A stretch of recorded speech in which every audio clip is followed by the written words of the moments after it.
32 000 établissements auront vocation à être cédés dans les 5 ans à venir dans notre région des Hauts-de-France. C'est le sujet du jour que nous allons aborder avec notre expert Serre France, Grégory Denis. Bienvenue. Merci. Et vous venez tout d'abord avec un chiffre qui va s'afficher, 25%. Eh bien oui, 25%, c'est la part d'entreprises à céder qui disparaissent faute de repreneurs. Et ça n'est pas faute de candidats. C'est un paradoxe alors que l'on sait que la reprise est plus sûre que la création. Mais c'est souvent un manque d'anticipation de la part du cédant ou de préparation de l'entreprise de la part du cédant. C'est le sujet qu'on souhaite. Une entreprise sur 4 disparaît faute de repreneur. Alors du coup, comment savoir quel est le bon moment pour vendre son entreprise ? La question, c'est déjà de définir ce qu'est le bon moment pour le dirigeant, le cédant. Est-ce que c'est le moment où son entreprise vaudra un maximum d'argent ? Est-ce que c'est le moment où ses enfants seront prêts et en âge de reprendre ? Nous, on a l'habitude de dire chez Serre France, le bon moment, c'est quand le dirigeant est prêt dans sa tête. Par contre, ce qu'il faut absolument pour être prêt dans sa tête, c'est savoir ce que l'on fera après la cession. Et ce qu'il ne faut surtout pas, c'est attendre le crash, l'accident, etc. Donc c'est vraiment, on insiste sur la nécessité d'anticiper déjà sa réflexion personnelle et bien sûr la préparation de son entreprise avant la cession.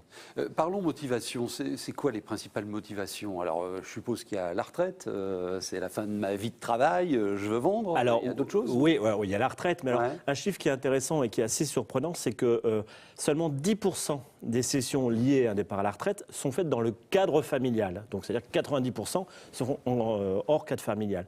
Mais c'est la retraite. Après, on peut avoir des personnes qui cèdent pour partir sur un autre projet, un nouveau projet de vie, etc.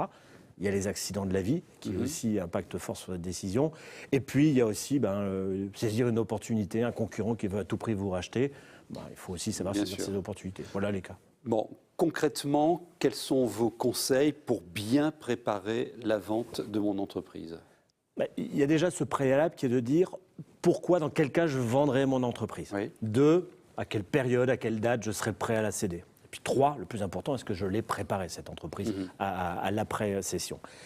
Alors ensuite, quand on a répondu à ces questions-là, bien évidemment, il y a la question du diagnostic, faire le tour de l'entreprise pour voir toutes les forces, les faiblesses, parce que de toute façon, le repreneur fera ce diagnostic, ce qu'on appelle les audits d'acquisition. Donc autant anticiper pour pouvoir, entre autres, donner une évaluation, une valeur à son entreprise avant toute discussion avec un repreneur.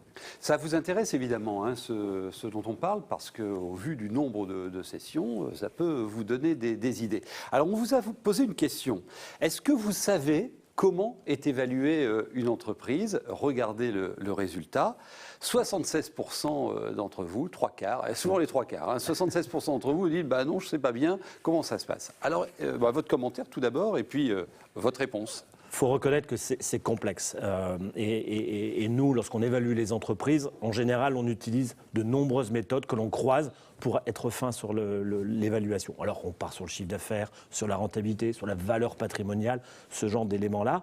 Mais ce qui va vraiment changer la valeur, c'est lorsqu'on analyse finement, est-ce qu'il y a des litiges sociaux, commerciaux d'entreprise ?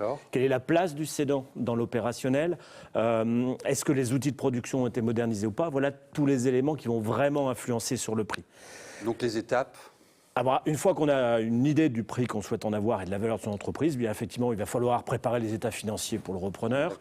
Il va falloir préparer quand même les esprits peu à peu à la cession, tant en interne auprès des salariés que clients, fournisseurs. Donc il y a vraiment de l'anticipation à avoir. Et puis un point important, un double point, je dirais, à connotation juridique. Le premier, c'est d'être au clair sur la méthode dont on va vendre. Techniquement, on parle de vente de fonds de commerce ou part sociale. C'est très impactant pour le cédant et le repreneur. Et le pendant, c'est dans le protocole, quelles sont les garanties que je vais pouvoir apporter au repreneur, ce qu'on appelle des clauses de garantie d'actifs, de garantie de passifs. Et il est important de bien les travailler parce que ça va en général perdurer 3 à 5 ans après la cession. Une dernière question, quand on vend son entreprise, on peut toucher un gros chèque, et c'est tant mieux, c'est tout le mal qu'on vous souhaite. Mais en face, il y a beaucoup d'impôts, c'est quoi la règle ? Alors, la fiscalité liée à ça reste la fiscalité personnelle du cédant ou des cédants, ou des différents associés. Alors, c'est assez complexe, il faut vraiment étudier au cas par cas. Il faut savoir qu'il existe de nombreux dispositifs pour modérer cette taxation.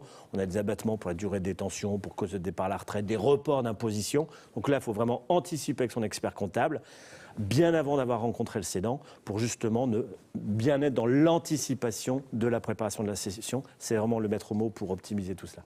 préparer sa cession d'entreprise, une fiche que vous propose Serre France, elle est gratuite et vous pouvez la télécharger. Et au vu du nombre d'entreprises qui vont être à céder, alors il y a ceux qui cèdent, il y a ceux qui reprennent, et donc évidemment, ça peut vous intéresser. Merci pour ces conseils, Merci Grégory. à vous. Merci.